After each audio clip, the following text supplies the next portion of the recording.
Hello students, welcome to my application. तो चलिए देखो स्टूडेंट्स, स्टार्ट करते हैं। यूनिवर्सिटी की एग्जाम में पूछा गया जून 2023 का पेपर सॉल्यूशन जो FM3 का है, एमकॉम सेमेस्टर नंबर 1 का। ठीक है, देखो फाइनेंशियल मैनेजमेंट अकाउंटिंग पेपर और एमकॉम सेमेस्टर नंबर 1 एग्जामिनेशन जून 2023। देखो ये पेपर के अंदर बहुत ही अच्छे खासे क्वेश्चन पूछे गए थे और यहाँ पर मैं आपको ये बताऊंगा कि ये जो पेपर में जो भी क्वेश्चन आए हैं, मेजोरिटी क्वेश्चन आप हम लोगों ने हमारे जो चैप्टर के अंदर कर लिए है। ठीक है, बस इसमें सिर्फ नया टॉपिक है कि बस एक बार रिवीजन हो जाए। ठीक है, देखो ये सेम टाइप का क्वेश्चन मैंने आपको मेरे पैम्फलेट के अंदर करवाया भी हुआ है।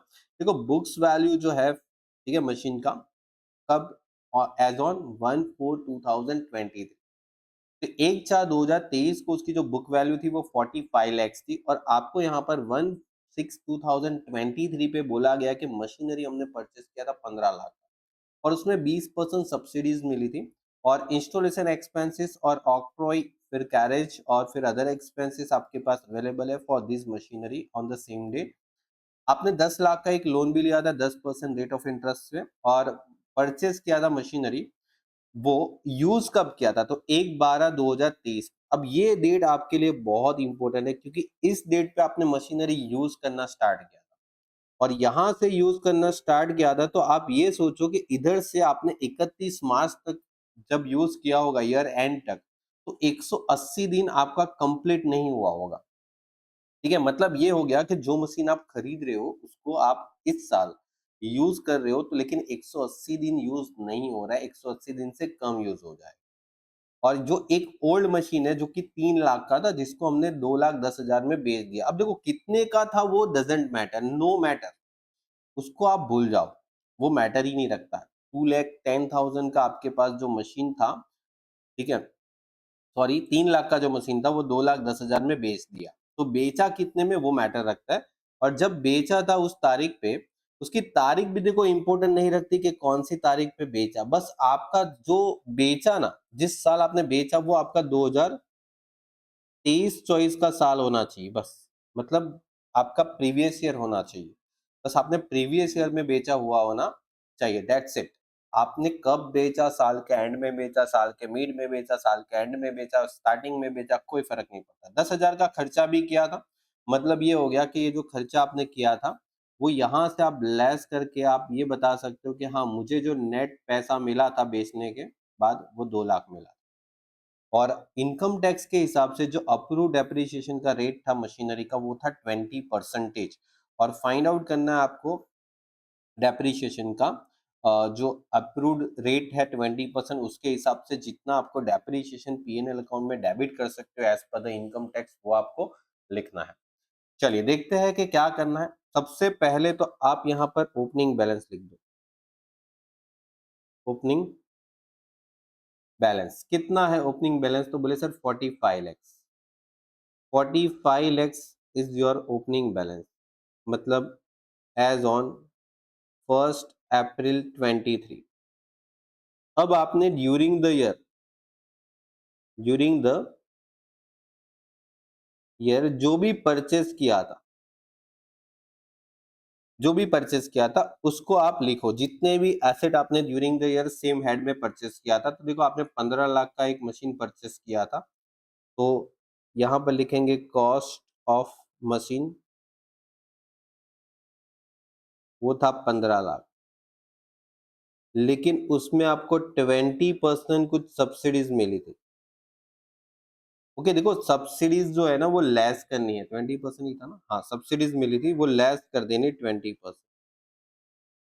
तो 15 लाख का 20% अगर आप करते हो तो आपको मिलेगा 3 लाख। इनकम टैक्स में आप सब्सिडीज प्लांट मशीन में से लेस कर देते हो और आप लोगों ने शायद ये जो टॉपिक है वो AS12 में भी पढ़ा होगा। ठीक है, ये जो प्लांट मशीन होती है उसकी जो सब्सिडीज मिलती है वो हम उसमें से लेस भी करते हैं। और इंस्टॉलेशन एक्सपेंसेस, ऑक्ट्रॉय और कैरेज इनवर्ड और अदर एक्सपेंसेस जो है वो 40,000, मतलब सारे एक्सपेंसेस ऐड कर लो ना, ऑल एक्सपेंसेस जो ये प्लांट मशीन को खरीदने के लिए लगे थे, तो 45,000 फिर 35,000, फिर 30,000 और फिर 40,000। ओके, जितने भी खर्चे लगे थे वो सब मिला जुला के 1,50,000 के खर्चे हुए, तो 1,50,000 इज योर फाइनल एक्सपेंस। तो 1,15,000 मतलब यहाँ पर 12 लैक्स पे अगर आप ऐड कर देते हो तो 13,50,000 इज योर फाइनल आंसर। जो कॉस्ट ऑफ मशीन, जो आपने मशीन परचेस किया ना ड्यूरिंग द ईयर, उसका कॉस्ट ये रह जाएगा according to the income tax act. Income tax act के हिसाब से उस प्लांट मशीन का जो कॉस्ट है वो 13,50,000 आएगा आपका। नाउ आप यहाँ पर एक और भी चीज है, देखो आपके पास लगभग यहाँ पर एक मशीनरी जो खरीदा था उसके पर लोन भी लिया था, तो आपकी कॉस्ट में और थोड़ा सा इंप्रूवमेंट होगा, तो मैं इसको चेंज करूंगा, ऐड करूंगा capital interest also. Capital interest also क्यों, एक चीज समझो, अगर लोन नहीं लिया होता तो आपका कॉस्ट था 13,50,000, लेकिन यहाँ पर बोला है कि इस मशीन को खरीदने के लिए आपने लोन लिया। अगर ये लाइन लिखा है तो आप संभल जाओ कि आपने जब मशीन खरीदा था इस तारीख को और मशीन यूज किया इस तारीख को, तो जब खरीदा और जब यूज किया इसके बीच में आपको जितना भी इंटरेस्ट लगा वो आपका कैपिटल इंटरेस्ट होगा। मतलब 1623 से लेके 11223 यहाँ तक का जो भी आपका इंटरेस्ट लगेगा वो कैपिटल इंटरेस्ट होगा। तो कैपिटल इंटरेस्ट कितना लगेगा, बोले सर 10 लाख का आपका वैल्यू है, उसका 10%, लोन का 10%। और देखो छठे महीने, सातवां महीना, आठवां महीना, नौवां, 10वां, 11वां, ठीक है, 12वां महीना जस्ट स्टार्ट हो रहा है, मतलब आपके पास 6 महीने का जो भी इंटरेस्ट लगेगा वो आप कैपिटल इंटरेस्ट बता सकते हो। ठीक है, 10 लाख का 10% और उसका 6 महीने का इंटरेस्ट, तो 50,000 इज योर कैपिटल इंटरेस्ट। तो यहाँ पर आप 50,000 वो एक्स्ट्रा ऐड करोगे कैपिटल इंटरेस्ट के लिए, और आपका जो टोटल वैल्यू बन जाएगा वो 14 लैक्स बन जाएगा, cost of plant and machinery. बात आई समझ? मतलब आप ऐसा बोलोगे ना कि सर मशीनरी कितने की पड़ी, तो बोले सर 14 लाख, 14 लैक्स ओवरऑल सब कुछ ले देके इनकम टैक्स के हिसाब। अब इसमें ऐड कर लोगे तो ये 59 लैक्स का क्या आ जाएगा, आपका टोटल वैल्यू। और उसमें से आपने जो भी प्लांट मशीनरी बेचा, जैसे आपने 2,10,000 में बेचा और उसमें 10,000 का खर्चा कर दिया, ठीक है, तो यहाँ पर 2 लाख का प्लांट मशीनरी आपने बेचा। देखो जो बेचा था ना वो प्लांट मशीनरी 3 लाख का था, लेकिन वो कितने का था वो अपने लिए मैटर नहीं रखता। ठीक है, हमें कितना पैसा मिला वो हमारे लिए मैटर रखता है। ठीक है, तो नाउ 2 लैक्स लेस कर देंगे तो यहाँ पर 57 लैक्स आपका नेट डेप्रीशिएबल वैल्यू आ जाएगा। इसके ऊपर आप डेप्रीशिएशन गिनोगे। अभी यहाँ पर जब आप डेप्रीशिएशन गिनोगे तो आपके लिए दो पार्टीशन होगा कि एक तो एक ऐसी एसेट जो यूज लेस देन 180 डेज, मतलब 180 दिन से कम यूज किया हो ऐसी एसेट। तो आपने कोई ऐसी एसेट खरीदा, यस 14 लाख की एसेट आपने खरीदा, लेकिन इसको यूज कब किया, बोले सर 1/12/2023 को यूज किया। 1/12/23 को यूज किया, और 1/12/23 को आपने यूज किया, इसका मतलब ये हो गया कि ये जो यूज किया होगा ना वो 180 दिन से कम यूज हुआ होगा। ठीक है, तो मैं क्या करूंगा, ये जो 14 लैक्स का एसेट है उसके ऊपर 10% के हिसाब से कितना, आधा रेट लगेगा। 10% नहीं, सॉरी 20% है ना डेप्रिसिएशन, सॉरी 20%। तो 20% के हिसाब से आपका आधा डेप्रिसिएशन लगेगा, सिर्फ आधा। मतलब 14 लैक्स के ऊपर आप 20% के हिसाब से आप डेप्रिसिएशन आधा करोगे, तो ये 1,40,000 आपका डेप्रिसिएशन आएगा जो असेट आपने इस साल खरीदा उसके ऊपर। नाउ जो रिमेनिंग एसेट रहते हैं, रिमेनिंग एसेट मतलब क्या हो जाएगा कि ये जो आपके पास एसेट है कितनी है,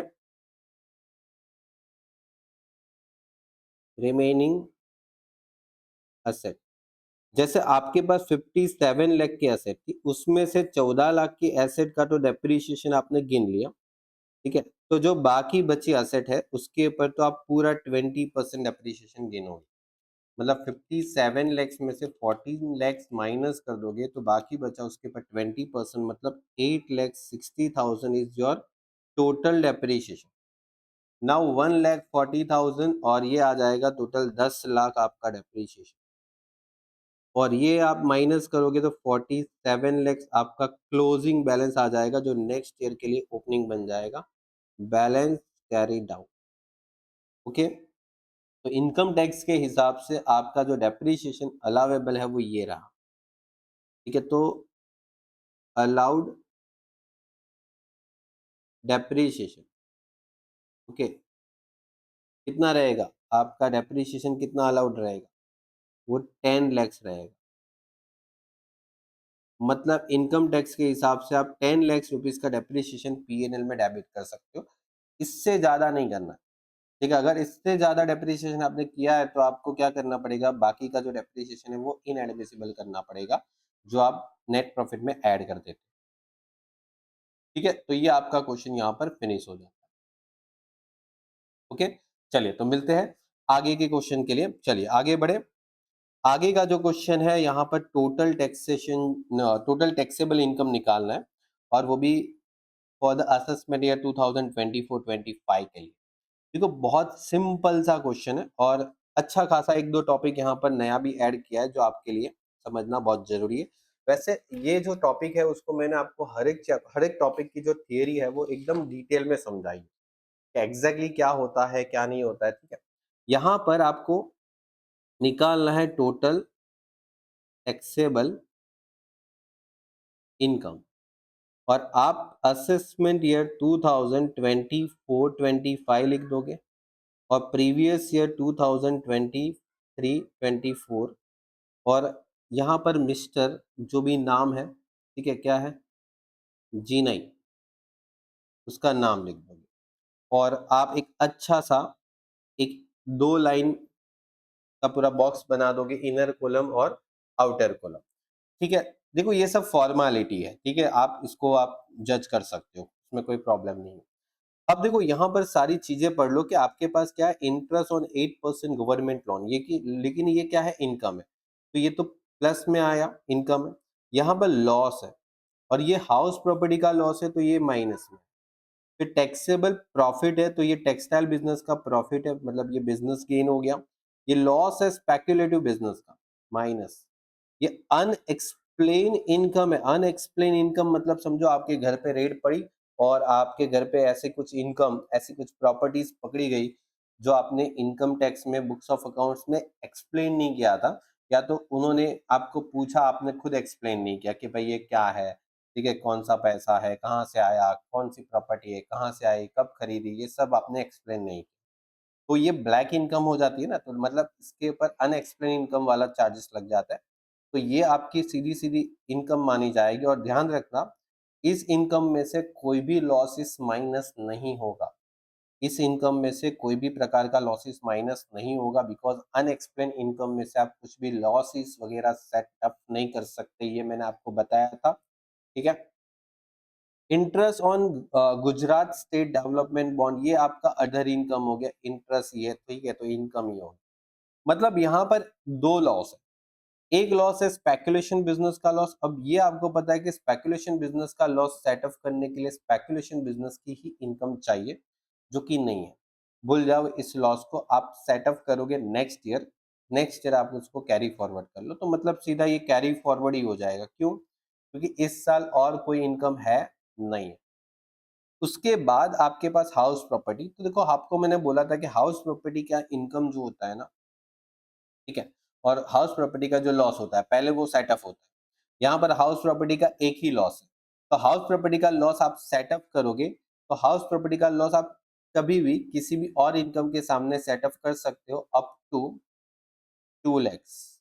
और ध्यान रखना ये 2 लैक्स तक तभी जब आप ओल्ड टैक्स रिजिम के हिसाब से अपना इनकम टैक्स रिटर्न फाइल करते हो, ये भी मैंने आपको पढ़ाया हुआ है। ठीक है, मैंने इसके पर आपको एक रिवीजन पेपर दिया था, रिवीजन पेपर में मैंने आपको न्यू टैक्स रिजिम वाला क्वेश्चन भी आपको करवाया है।